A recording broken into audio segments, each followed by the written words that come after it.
Welcome everyone, and thank you for joining us for today's Auxis Corporate Performance Series webinar, The Challenges of Outsourcing and How to Deal with Them. My name is Yazan Arroyo, and I'll be the moderator for today's webinar. Today's webinar is presented by Auxis. Auxis is a very different consulting and outsourcing firm comprised of former industry professionals who don't act like traditional consultants. Offering a customized, real-world, results-oriented approach, we become ingrained in our clients' culture and vision and truly dedicated to their success. Our depth of experience allows us to operate under a very different leverage model and maintain a focus on customization, flexibility, and bottom-line results at a very competitive cost structure. At this point, I'd like to introduce our featured speaker, Eric Liebross. Eric is a Senior Managing Director and Outsourcing Leader for Auxis, and he manages our business process outsourcing practice. He's worked with several companies to help them determine if outsourcing is right for their businesses and establish Auxis's methodology to migrate organizations to our outsourcing center in Costa Rica. Before we begin, let me remind everyone we welcome your questions. Please go ahead and submit them in your webinar panel at any time, and we'll address your questions at the conclusion of the webinar. And with that, I'll turn it over to our speaker, Eric. Eric? Thank you, Yaslin, and welcome everyone to today's webinar. Today, we'd like to discuss some of the key challenges that are facing business executives when looking to implement a global business services operating model and provide some proven effective methods for addressing them. But first, I'd like to introduce myself and my firm, Auxis. As Yaslin has said, I'm the Senior Managing Director of Operations for Auxis, and in that capacity, I run our business process outsourcing practice, and I also run our service center in Costa Rica.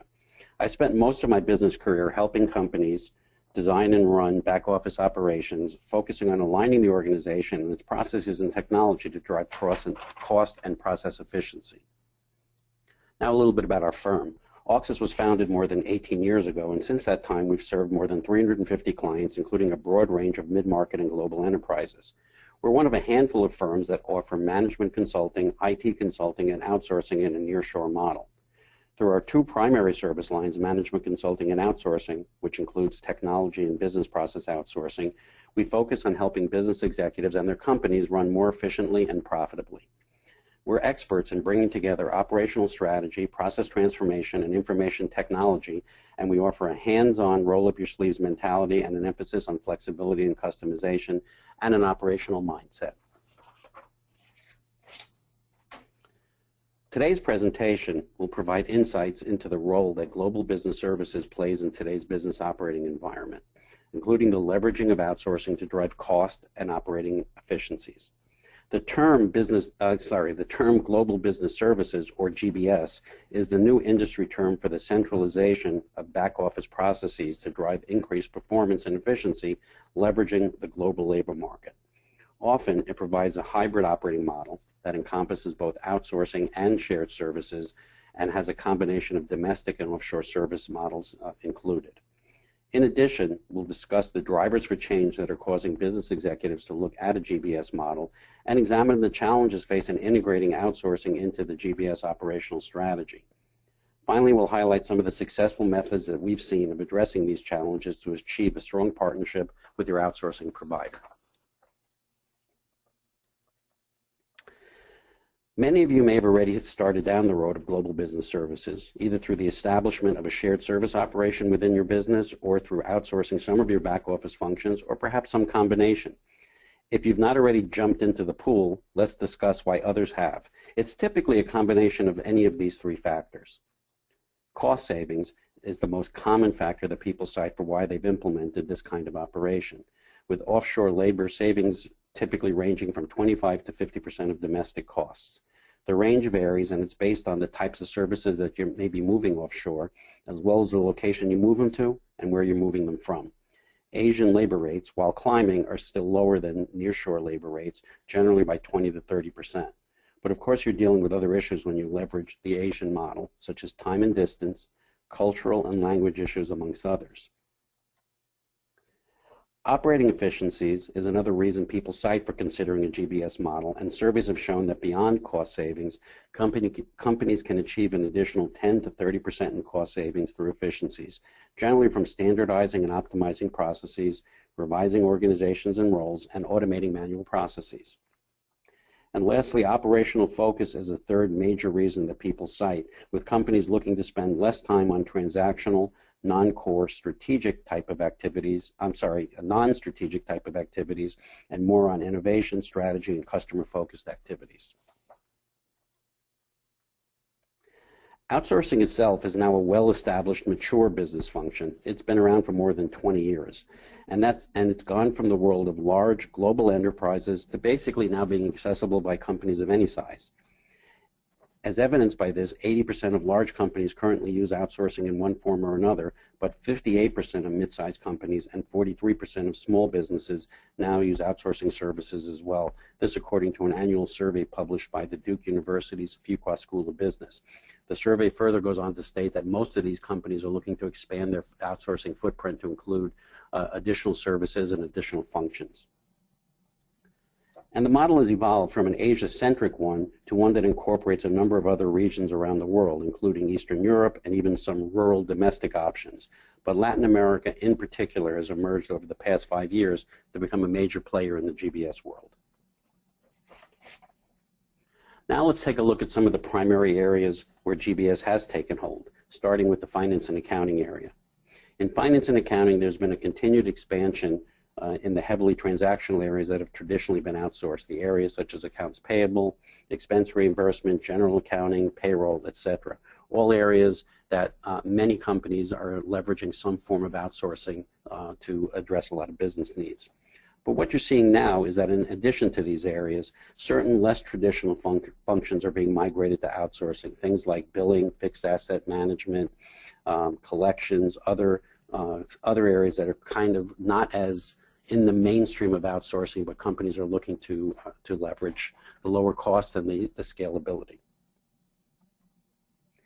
Customer service is another area that many people think about immediately when you talk about outsourcing, but this has seen an evolution in its delivery model with an expansion of the more basic customer service functions going to offshore, such as a Tier 1 customer service inquiries and technical support, order processing, and inbound and outbound sales.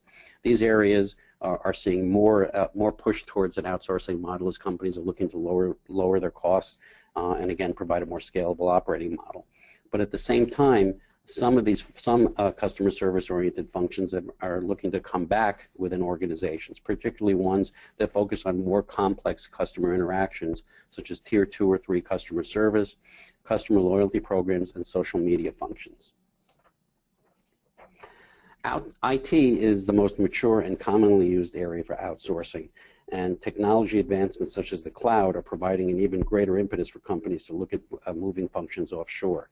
Certain types of functions which previously had been considered too difficult to move offshore or required very close proximity to the resources to leverage to support those areas, things such as application management, are now leveraging cloud solutions and other technology advancements and that minimize infrastructure demands and make greater access and security more manageable. So some of these functions are starting to be moved into an outsourcing world that previously were not seen.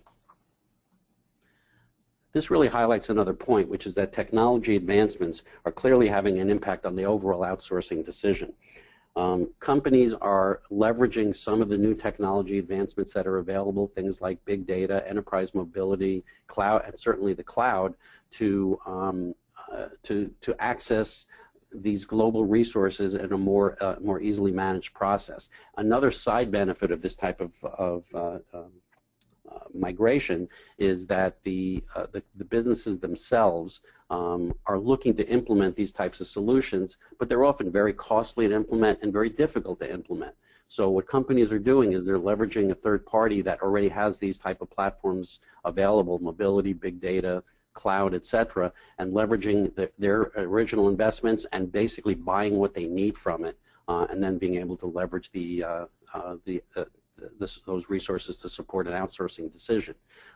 What I really mean by that is it goes beyond technology to support other types of business processes, but technology advancements are making outsourcing a lot more accessible. So if companies are looking to grow, why has there been a lot of press recently about the movement of functions that were previously being done offshore back to a domestic model? And clearly this has occurred to some extent. But a recent survey by Deloitte has shown that despite the political and media-driven noise, most companies are not looking to bring back functions domestically. When asked if they have moved functions back or plan to move functions back, a resounding 84% of the people surveyed said no.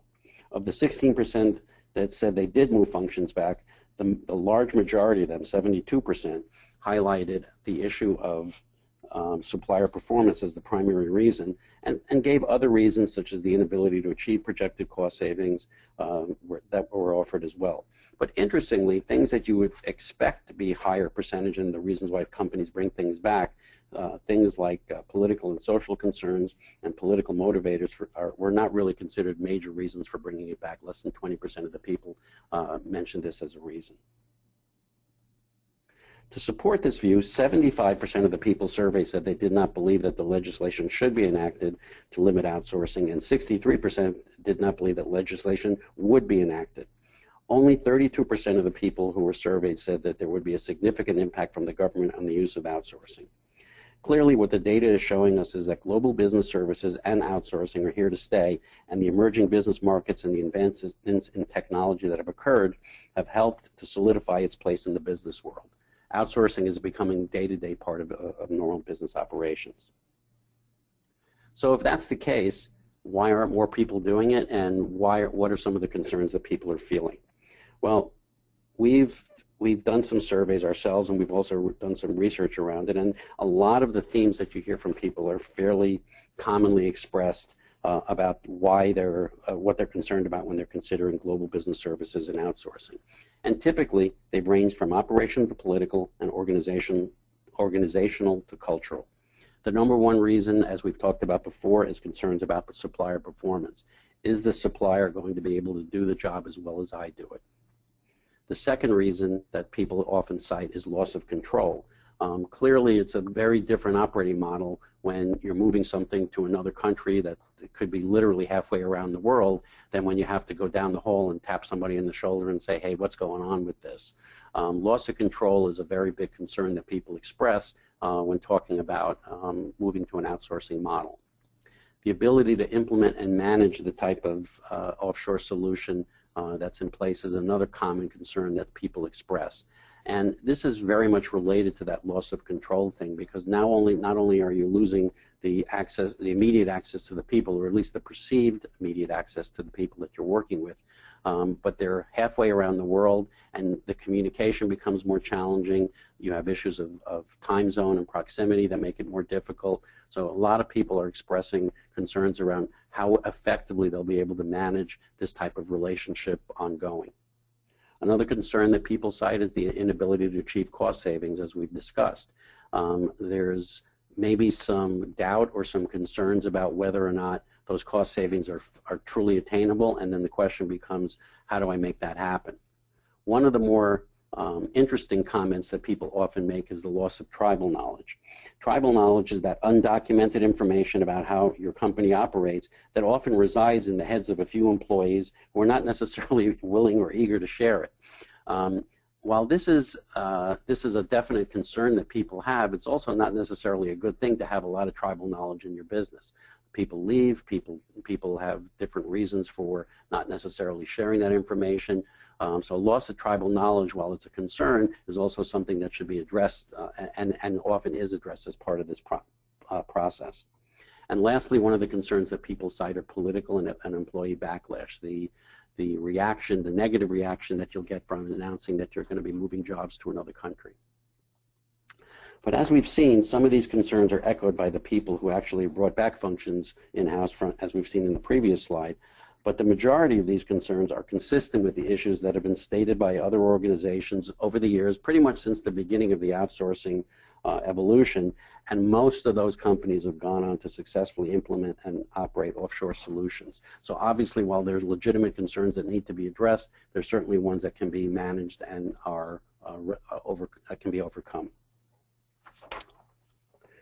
The Deloitte survey highlights some of the major concerns that are commonly expressed. Issues with supplier performance include a number of different factors, but poor service quality and reactive or unresponsive attitudes on the part of the supplier are the primary issues cited.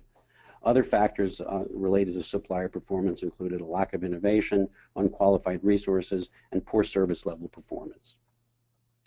Interestingly, attrition and cost, two concerns that are commonly cited by companies when considered outsourcing, but are not necessarily implemented and realize what the outcomes are, there really weren't much of a focus. So at the end of the day, while attrition is a concern up front, what you're typically seeing is it becomes less of an issue. It's really more about service delivery and less about the individuals that are providing those service deliveries. Overall, the data speaks to a lack of collaborative partnering relationship between the service provider and its customer. So if these issues exist, and there's a number of issues like that are commonly expressed by many people, how does an organization deal with it? What's the best way to approach that? Service level agreements are one way to help manage supplier performance, but as the industry has performed, the SLA has evolved from a quantitative measurement vehicle to one that also focuses on addressing and resolving issues, not just penalizing for them. According to the Deloitte survey, the preferred approach to resolving supplier performance issues is to manage the relationship, meaning to work with the vendor to identify the root causes of issues, which may not be limited to the provider alone, and provide more governance and more training designed to improve performance. In some cases, restructuring service levels or contract terms are methods employed to address and improve performance, but in most cases, respondents indicated that although they have experienced issues with supplier performance and some of these other concerns, they're not necessarily going to look to bring the functions back in-house. 70% of the people surveyed in this Deloitte survey said if they're having issues with their supplier, they're going to look for another provider as opposed to saying, I want to bring the function back in-house. So if the service level agreement is an important element in dealing with the challenges with outsourcing, I thought it would be helpful to examine the service level agreement and in more detail. The SLA is the document that establishes the relationship between the provider and its customers and defines what supplier performance really looks like. And like most things, one size does not fit all. Let's start by understanding the terminology that's commonly used in the agreement. Service definition means documenting the details of the services being provided. This should be an itemized list, we often call it a service catalog, that documents the key activities and responsibilities within a function and should also define the operational handoffs, the steps in a function where actions and controls shift from one party to another. So in other words, if the supplier is providing services up to a point and then the responsibility shifts, the handoff needs to be defined and clearly understood by both parties in order for the process to work effectively. The service definition requires detailed analysis and documentation up front, and this should be reviewed, validated, and agreed upon by both parties. We'll go into more detail on this in a little bit. The quality of service is the agreed upon minimally accepted performance criteria. It can be quantitative, such as the number of transactions processed in a given time period, say the number of invoices in a month, or qualitative, such as a transactional accuracy or timeliness, and also often involves both elements. The availability of a service is another key element of the SLA, highlighting the time when services are to be provided and the ability to adapt to service demand cycles. Things like 24/7 coverage or the ability to ramp up or down during peak seasons or slow seasons is another example of availability of service criteria that's often addressed in the SLA.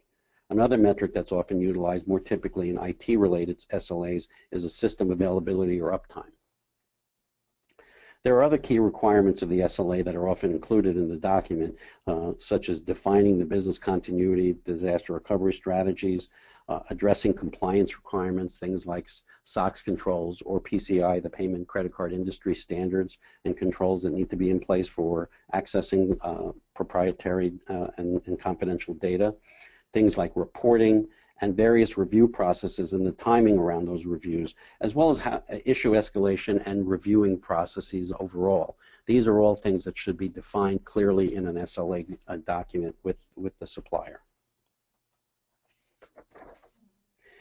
The SLA provides a structure that defines the performance, timing, and expected outcomes of the services that are being provided.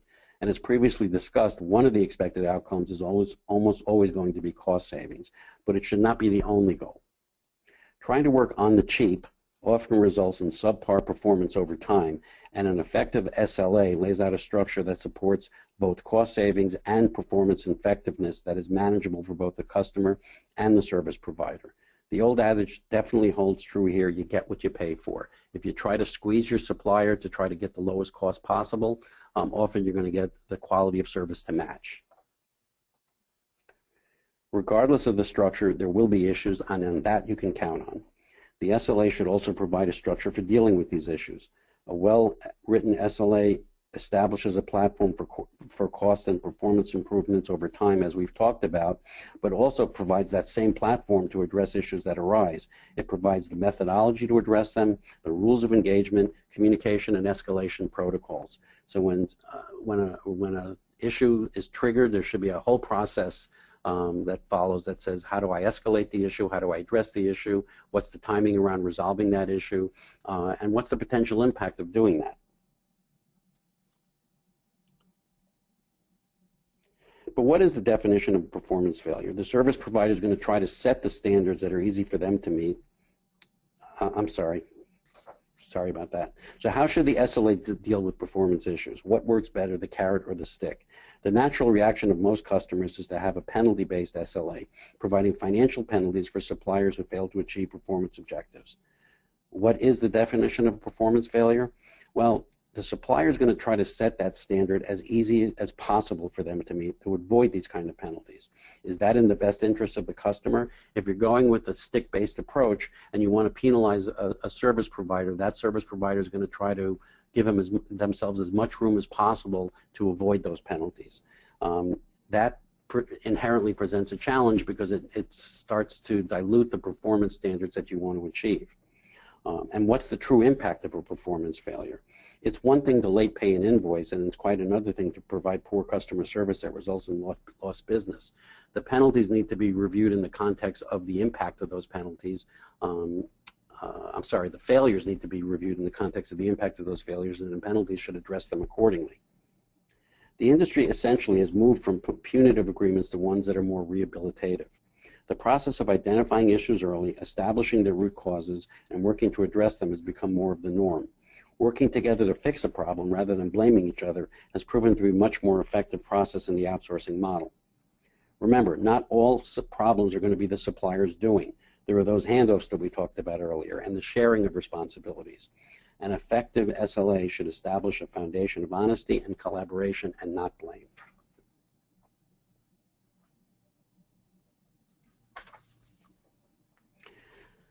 One of the ways to manage through this process, set up effective SLAs and set up an effective process overall, involves how you design and implement the outsourcing model.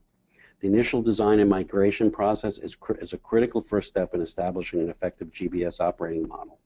Job one is to gain alignment within the organization on the operating model vision. What is the scope? What are the expected outcomes? It is absolutely critical to gain executive alignment. The business executives will need to be engaged to support the initiative and all of its cultural, procedural, and organizational changes. Remember, no one really likes change, and these changes need to be fully understood and planned for. Business executives should not just sign a contract and walk away from this type of arrangement. They need to support the process from the beginning through its implementation. Once the operation is in full mode, it should take a life of its own. And once alignment is reached, a realistic implementation plan needs to be established. This is the next critical step. The implementation of GBS is a project just like any other implementation project, and the stakes are as high as any. Establishing and following an effective implementation plan involves all of the steps that you see here, with an ongoing focus on project management and communication. And the last stage of the process should be on everyone's radar from the beginning. Optimization needs to be an expected outcome of a GBS initiative built around a strategy of continuous improvement that's tied back to additional cost savings.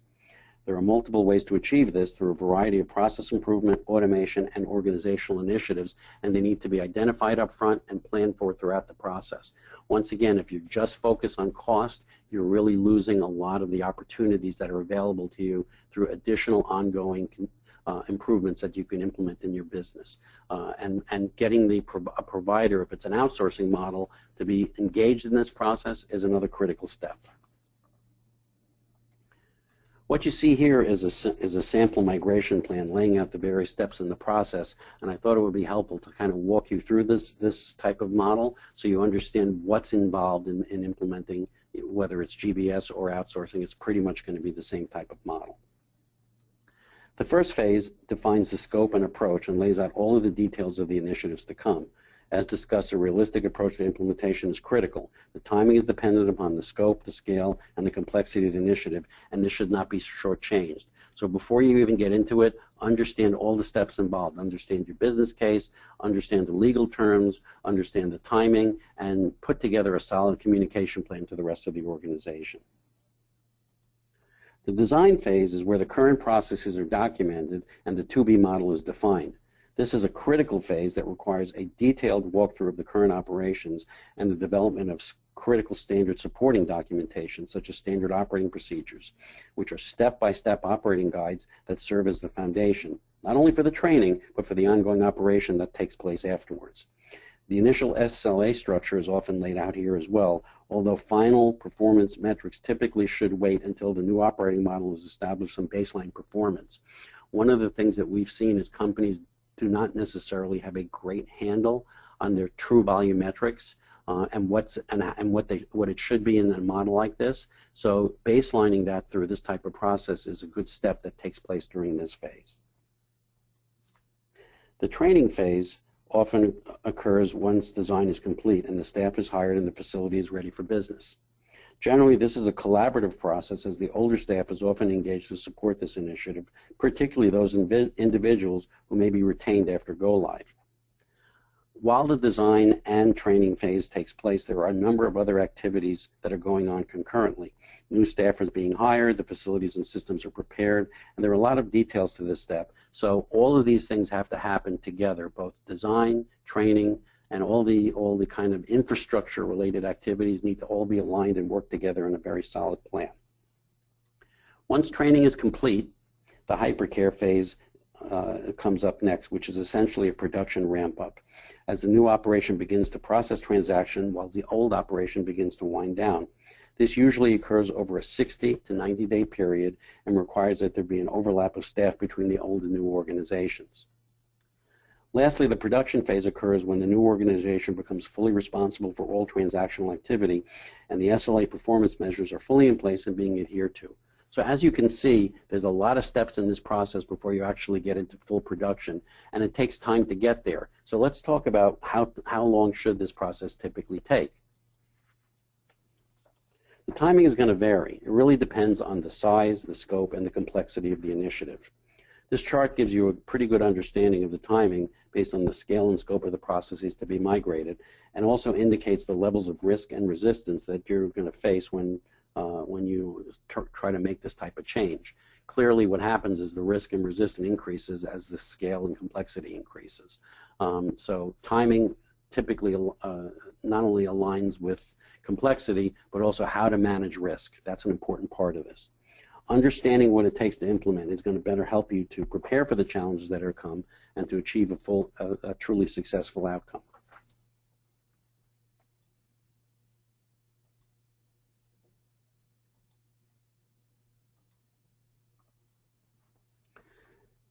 If you are going to go into outsourcing, one of the issues that I often stress with companies that are interested is to be aware of what I like to call black box outsourcing.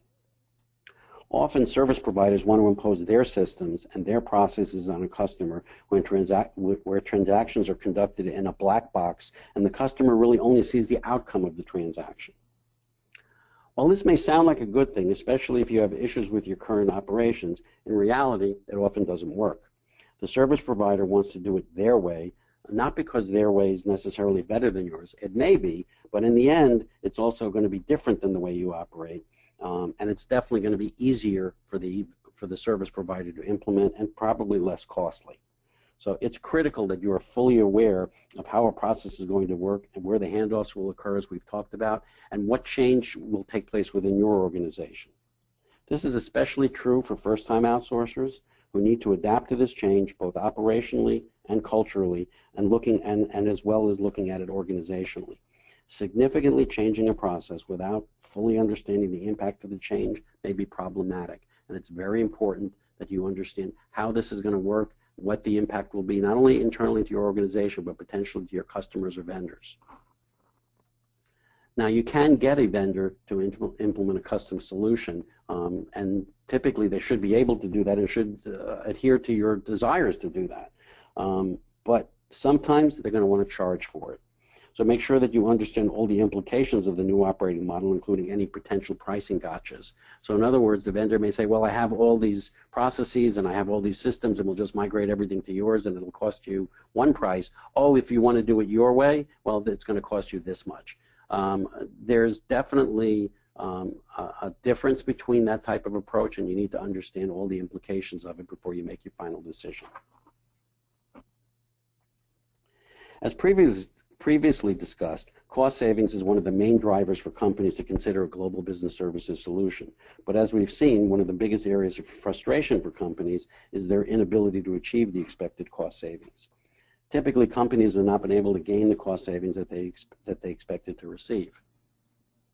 In this chart, you see that 62% of those who were surveyed were able to achieve cost savings in the 10 to 25% range, which is lower than their expected savings. Only 23% of the people were able to achieve savings in the 21 to 40% range, and only 9% were able to achieve savings greater than 40%. So the question needs to be asked, is this a failure of the initiative, or is it really the analysis that preceded it?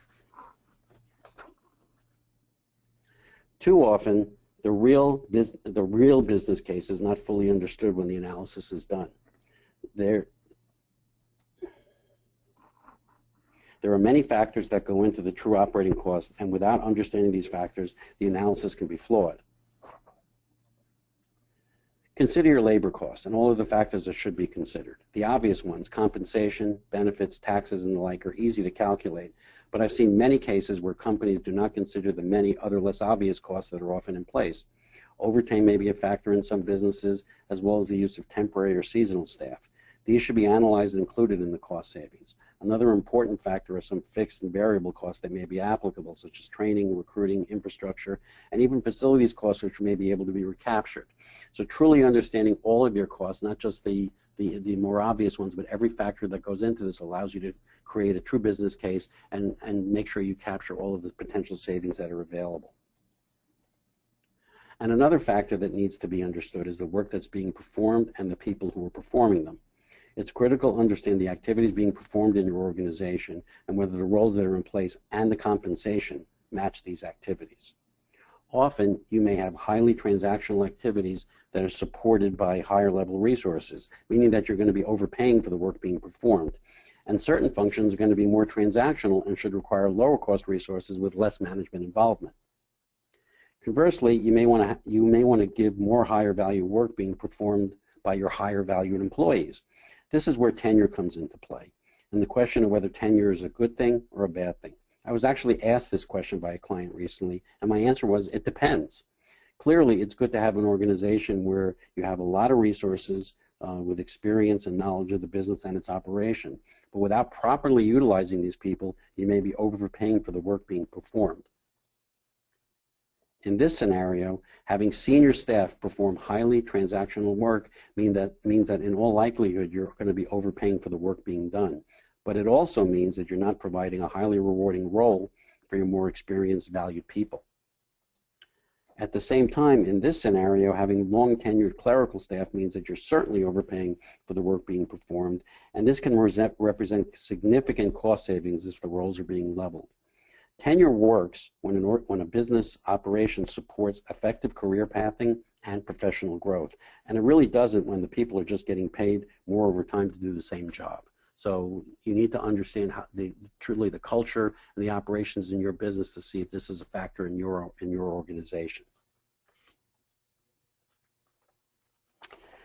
Capturing all of the other non-direct labor-related cost factors is another important element in calculating your business case. Make sure to identify all of the transition costs. These include some that are labor-related, such as severance and stay-on bonuses, as well as other factors that are more closely related to the migration, such as the fees you're paying for implementation. If it's an internal shared service initiative, in all likelihood, you're going to be hiring a consulting firm who you're going to pay to help you with the design, documentation, and implementation. If it's outsourcing, the supplier typically charges a setup fee, which includes these activities. Other costs may include facilities improvements, hardware and software costs, T&E, and in some cases, taxes. If you're moving some roles from other offshore locations, certain countries may charge a value-added tax or VAT and other types of taxes for moving roles out of their countries, and the tax implications can be complex and hard to ascertain. It's generally a good thing to bring in expert guidance on these types of matters. Role leveling is often another unanalyzed cost factor. It goes back to the nature of the roles and the people performing them. There's a lot of hidden cost savings that can be realized from restructuring the roles and mapping them to the appropriate level of resources, as well as realigning the management structure needed to support them. Typically, transactional work should require less management involvement, while higher complexity work will require more oversight. Make sure that the span of control in your organization is appropriate for the work being done. We've seen many cases where you'll have senior staff, managers, senior managers managing just a small group of people who are doing very transactional work. This is typically the case where you've had long tenured staff that kind of get promoted up the ladder, but the business hasn't supported the level of growth that's involved. So you really need to consider that and look at that and say, do I really need this level of support for this level of resourcing that I have and the level of work that's being performed? Finally, if you do a good job in the planning and analysis and design, you should be able to identify and quantify operating efficiencies that can drive further cost savings. Some will be in the quick win category and can be realized quickly with minimal upfront investments. Other may take more time and require some levels of investment. Make sure that you're realistic about both the nature of the opportunity and what it will take to implement when doing your business case. A good business case captures all of these elements and presents them in a practical, realistic way. So when you're doing your business case, understanding all of your costs, but also understanding all of your opportunities is an important part of the equation. So when you project something out over 5 or 10 years, the typical term of any type of business case of this type, the payback period is critical because you're looking at what additional longer-term benefits can I get over time, as well as what the investments need to be to support them. When doing the analysis, the labor cost savings opportunities generally will speak for themselves. By that I mean if you do a good job of analyzing the potential areas of scope, you're going to pretty easily see which functions are the best candidates for migrating to a GBS model.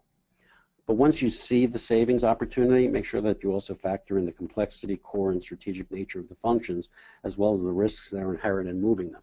So for example, a function that is more core to your business, maybe it's something that it ties well back to a strategic activity in the organization, or it requires close viewing to make sure that you understand costs in a business, for example.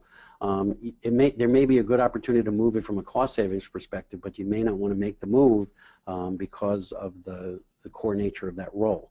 And sometimes lower savings percentages are easier to migrate. So you might want to take a look at those first and say, well, let's get this benefit, and then look at some of these more strategic things in a more phased approach. Also, certain roles within a function may make more sense to move and not the entire function itself. It's generally preferable to retain certain levels of subject matter expertise and or management in-house in order to handle more complex issues and establish a structure to manage the external party, whether it remains part of your organization or it moves to a third party. So what you're looking at here is there are going to be certain roles that jump out at you and say, hey, this is something that I should migrate. But then there are going to be some that maybe have a lesser of a cost savings opportunity, or ones that may not make sense to move because you need to keep those resources in-house. So you want to look at the roles within a function and say, should all of it go or should part of it go, and what do I do about that? Before jumping into a GBS solution, you really should have a clear picture of what the model will look like when it's implemented. Now, this goes back to the initial visioning exercise that we talked about earlier and gaining executive and organizational alignment. The end result that you get should look very similar to what was originally envisioned, and if there are changes to that original vision, it should be clearly articulated, understood, and agreed upon by all stakeholders. Ultimately, the operating model should look something like this, with certain functions being retained because of their complexity or core nature, others fully migrated because they fit the profile of highly transactional non-core functions, and still others potentially shared responsibilities, as certain elements of the function may require retained resources to execute them or to have oversight on them. So in your typical GBS model, what you're seeing is something that looks very similar to this. There's going to be certain activities that are retained. There are going to be certain activities that are moving to an offshore location completely because they're highly transactional and make sense. And then there are certain where you're going to have those handoffs that I talked about before, where you may want to have part of the function going, but the remaining part, because of its critical nature or the complexity involved, or just that you want to keep some of the knowledge in-house, retained. So this kind of hybrid operating model, as we call it, is a very typical result of this type of initiative. Finally, an effective GBS solution should have an eye on future efficiencies and improvements. Our experience has shown that beyond labor savings, there are significant cost savings available through a focus on continuous improvement.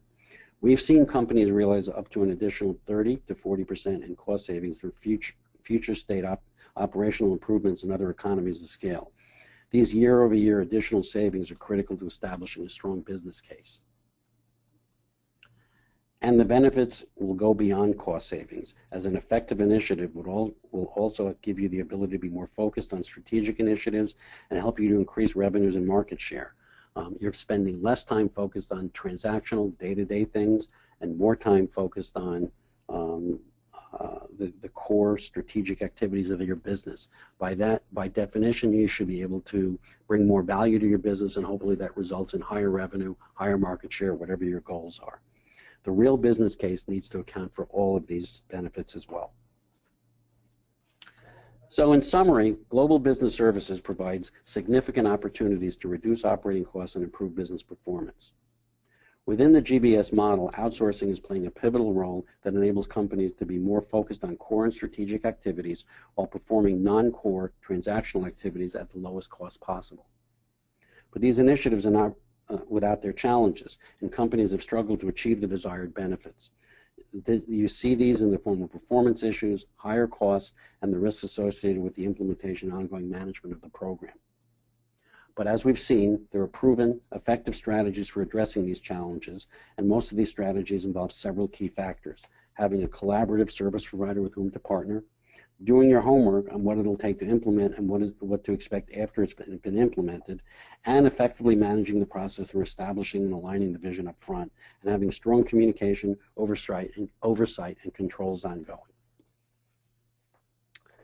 Thank you very much for your time and consideration. If you're interested in learning more, Auxis offers a complimentary BPO opportunity scan for qualified organizations. For more information on that, you can contact me directly at the email address or phone number that you see here. I'll now open the floor to questions. Thank you, Eric. That was a great presentation. And now we're going to open it up to questions. And the first question we have here, Eric, from one of our participants is, your data seems to show that companies are getting less cost savings than they expect to receive and generally less than what vendors tell you. Why is that, and what can you do to get the most savings possible?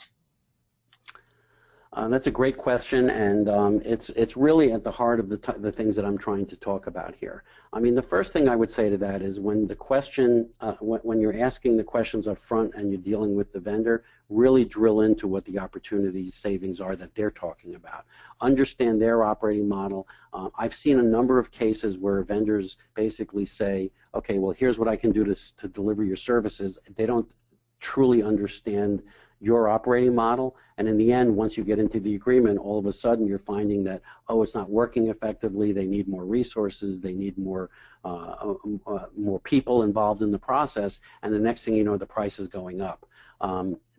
Truly understanding what it takes to implement, what the true costs are, what the true savings opportunities are, and then really holding everyone accountable to those numbers is really how you get there. Making sure that you're also focused on not just getting it done, but focus on how do I continue to improve it. It will help you to increase your savings as well. So it's really I would say it's a three-step process. Make sure you understand and ask the right questions up front. Make sure you truly have a solid implementation plan that truly digs into all of the steps that are involved, so that everyone understands what the process is going to look like and how it's going to work. And then lastly, focusing on continuous improvement and future cost savings. Thank you, Eric. There's one more question. How do you ensure the least amount of disruption to your business when you implement outsourcing? That's often a big challenge of outsourcing is what happens to the rest of the business, and how are things being perceived, and how do the operations take place.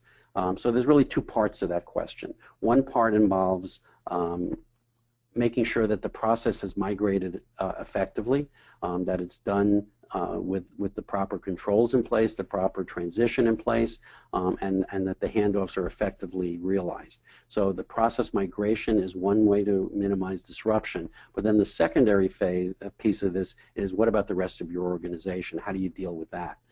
Because once you go down the road, surely there's going to be some concerns in other areas about additional outsourcing, additional opportunities that companies may be looking at. And really the answer to that one is just to be honest and communicate what's going on, and don't hide things from people. Let people know what the initiative is all about, what the goals are, what you're trying to accomplish, and that this is where the process starts and ends. Because if people left to their own devices, people are going to make their own assumptions, and that's often not something you want to do. So a strong communication plan is greatly advised when you're going into this process. Thank you, Eric. Looks like there are no other questions. So thank you, Eric, and to all of our participants for joining us today. Please watch for our follow-up email with the replay link along with a copy of the presentation. And also, if you would please take a moment to complete our brief exit survey, we would appreciate it. And as Eric mentioned, you could reach out to him directly. His contact information will be on the presentation that everyone will receive. So on behalf of Eric and the Auxis team, we thank you again and enjoy the rest of your day. Thank you all.